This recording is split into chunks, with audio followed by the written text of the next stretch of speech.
Memachi na memo akwaba enfambra Nnawotwi adwumadie so Adom TV ene asempa 94.7 FM. Well, Nnawotwi we mu nsem bebre ene siye yenyina yenim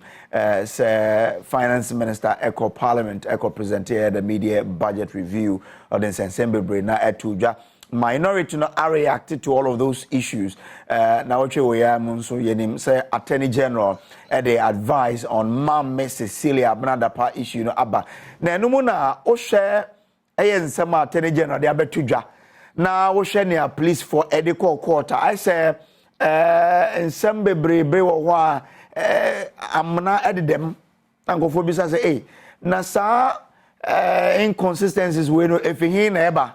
ene yebesi nkonya na etumi Adom asukoyi na wonso atumi atensem na se na wotwe we amonso na beto odwa se Bank of Ghana nyina ye bank ese a ye ni da kwan se bibini a omotumi ginem ehwemo bibia toto din no afia betwem ko 2022 omuboka omo ye adwuma tete omo mfaso ene ne omo spend ye nyina ye hwe no na Ghana Bank of Ghana aboka 60.8 billion. Eno no nchiremu ben na eho Bank of Ghana ede nchiremu bebre aba ye bi betudwa na ye wie nso a ya ko ne ye ne omo nimde ewo eye bank nsensem no nso ene omo akodi nkomo na otie ne Bank of Ghana kana say enam se no mu kra stock of government instrument bebre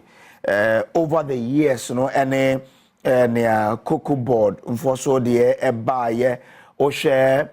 sa instrument we kromo ye domestic debt exchange no we mu nyina no were affected and I shall say mo ka ni nyina bomu a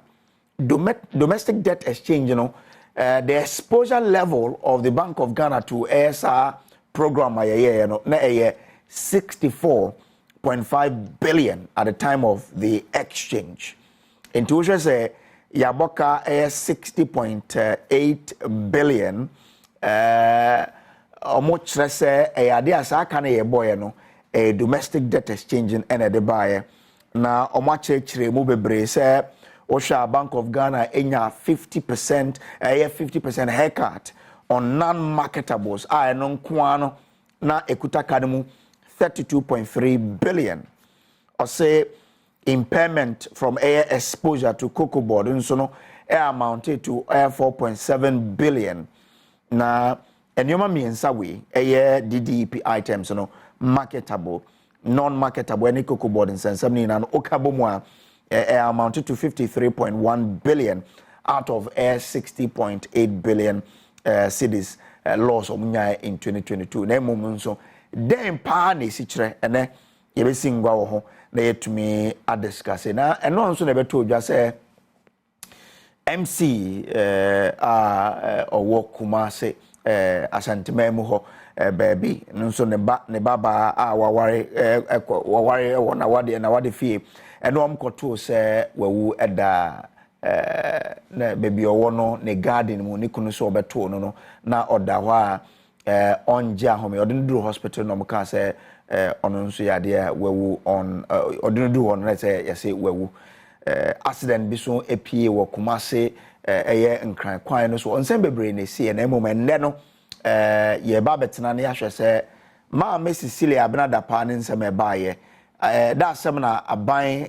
lawyer penny ade atudwa emun sensem ye bedomo suko ene Bank of Ghana omolos no so ye besi nkonya na yetumi Adom yie na mo so yetumi atiase